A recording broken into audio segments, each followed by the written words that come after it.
Hai, what's up guys? Kembali kita dalam YouTube Mechanized. So untuk hari ni, mungkinlah masih lagi ada yang tak tahu apa tu Mechanized. Mechanized ni kedai apa? So jom, hari ni saya nak bagi tahu serba sedikit tentang Mechanized. Mechanized ni adalah trade-in center. Korang boleh tengok dekat atas tu, Computer and Gadget Trade-in Center. So kalau korang nak beli ataupun jual, boleh datang saja ke Mechanized. So basically, Mechanized ni adalah Computer and Gadget Store. Macam korang tengok dekat belakang ni, dekat belakang saya ni semuanya adalah laptop gaming. Daripada low spec sampai high spec. Harga jangan cakap lah, memang semua harga murah-murah. Bukan tu je tau, kita ada banyak lagi. Jom let's go. Dekat belah sini pula kita juga ada MacBook. Nak MacBook MacBook Pro, MacBook M series, semua kita ada. Yang ni pula, nampak tak dekat belakang saya ni? Dekat belakang saya ni kita ada office PC dan juga gaming PC. Spek-spek semua memang mantap. Kalau tengok dekat belah atas ni pula, kita ada slot untuk tablet dan juga iPad. Bukan tu je tau, let's go.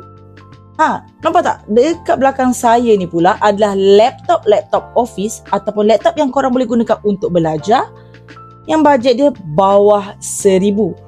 Belah sini pula nampak ada 4 warna iMac yang sangat cantik. Dekat sini kita slot iMac dan dekat bawah ni, tengok bawah ni pula. Ni semua ni. Ini adalah monitor dan juga AIO. Kalau slot sini pula kita ada PS4, kita ada Mac Mini, kita juga ada mini PC. Selalunya untuk gadget-gadget yang lain daripada lain tu kita letak belah sini lah. Nak tengok apa lagi yang Mechanized boleh buat.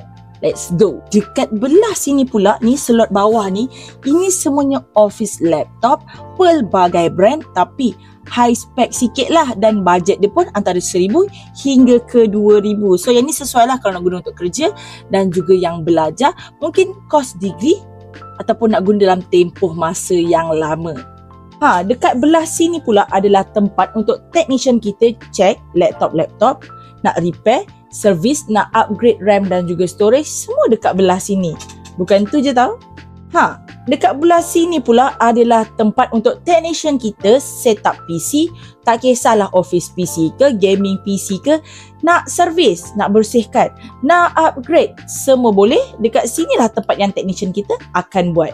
Untuk ruangan kaca ni pula, dekat dalam ni kita ada aksesoris lah. Kita ada mouse, kita ada gaming controller, kita ada earbud, ada juga handphone seperti iPhone dan juga handphone Android. Okey, dekat sini adalah meja untuk customer yang nak jual ataupun nak beli gadget di Mechanized. Kita akan letakkan dekat sini lah. So ni tempat customer dan ini tempat untuk team sales kita.